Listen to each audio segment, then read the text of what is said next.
President Trump says he's designating Antifa as a major terrorist organization.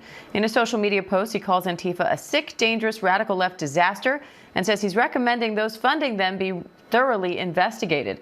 President Trump considered classifying Antifa as a terrorist organization in his first term, but his own FBI director testified that Antifa is an ideology, not an organization. Now experts say it's nearly impossible to label the movement as a terror group under U.S. law.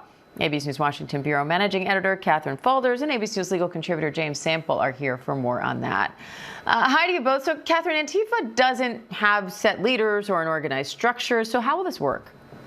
Yeah, so it's actually not immediately clear how such a designation would be made, Diane, for Antifa. Antifa, as you were alluding to in your intro there, is an umbrella description for a far-leaning militant groups opposing fascists and neo-Nazis. So it's really not clear exactly how the government will do this. Of course, Antifa does not have a publicly known centralized structure or leadership here. So, of course, you see the president's post on the screen, which says he is designating them as a major terrorist organization. But again, it's unclear exactly how he is going to follow through on that, given there is no centralized structure or leadership with this ideology, if you will. And James, you say the administration has no legal authority for designating domestic groups as terrorist organizations, and that doing so raises First Amendment concerns. Why?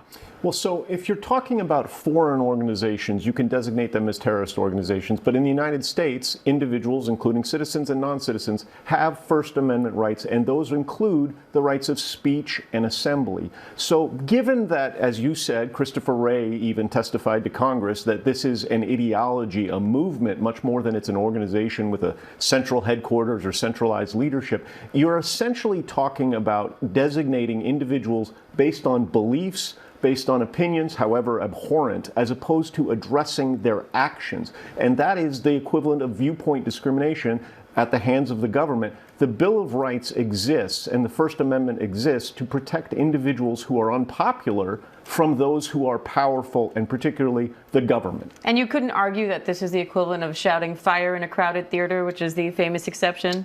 Well, the idea here is that you can go after, and that there are 50-some statutes on the books in the United States to go after and prosecute terrorist-related activity. The actions can be prevented. That's, in fact, the focal point and the mandate of federal law enforcement. But shouting fire in a crowded theater is the equivalent of inciting a very dangerous, imminent lawful action that can injure others. Just having an ideology, you can't prosecute ideology in the United States of America. And we've tried at various points in American history to prosecute ideology. It has not gone well. If you think about the Red Scare, you think about the McCarthy era, prosecuting ideas is a problem. And Catherine, what more can you tell us about this potential investigation into Antifa's funding?